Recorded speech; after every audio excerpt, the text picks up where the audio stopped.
talviste hooaegade tulemisel hakatakse meilt järjest rohkem küsima, et mida peab silmas pidama, kui minna drooni lennutama.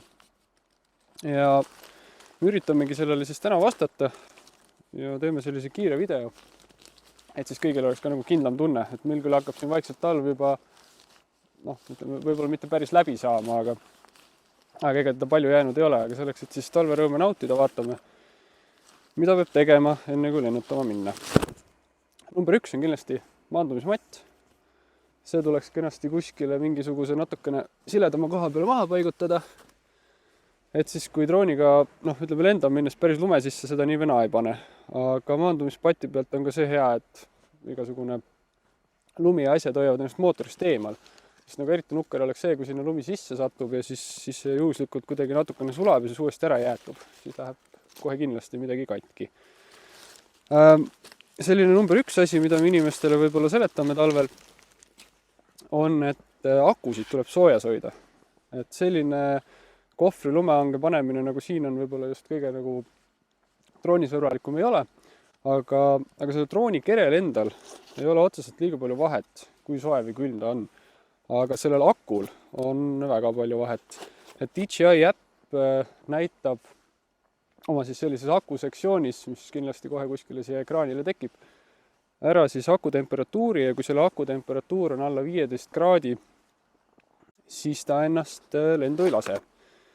Ja tihtipeale, kui on tavakasutaja droon, siis selle aku mahajahtumise puhul tuleb see panna kas autosse sooja, omal põues hoida natukene, et see lihtsalt on selline veidikene tüütu ja võtab aega, kui see aku peaks maha jahtuma. Siin komplektis on meil kaasas ka üks selline Mavic 2 Enterprise'i siis self-heating aku. DJI Enterprise toodetel on ka sellised akud, mis suudavad ennast ise soojendada ja need samased Mavic 2 Enterprise akud siis sobivad ka tavalisele Mavic 2-le. Et kui tõesti on minekut kuskile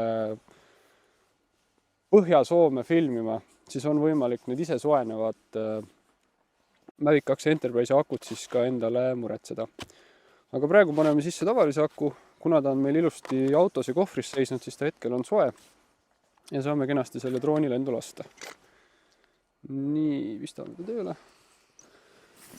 Paneme siia maha. Hästi tihti on ka probleeme sellega, et just telefon sureb ära. Et kui seda taskust välja võtad, siis ta on veel soe, aga niipea kui panna siis sellise tavalise Mavicu puldi alla, siis eriti iPhone'id ja iPadid surevad päris kiiresti ära, kui väljas on juba siuke -5 kraadi. Et meie muidugi soovitame smart controllerit kasutada.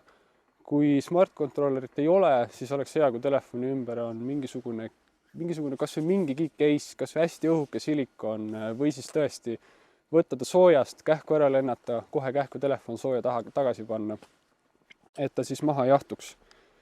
Õnneks meil on smart controller, sellega külmaga probleeme ei ole. Sellega on ka üsna mugav lennutada näiteks suvel, kui on laus päike ja tavaliselt telefoniga mitte midagi näe ekraani pealt.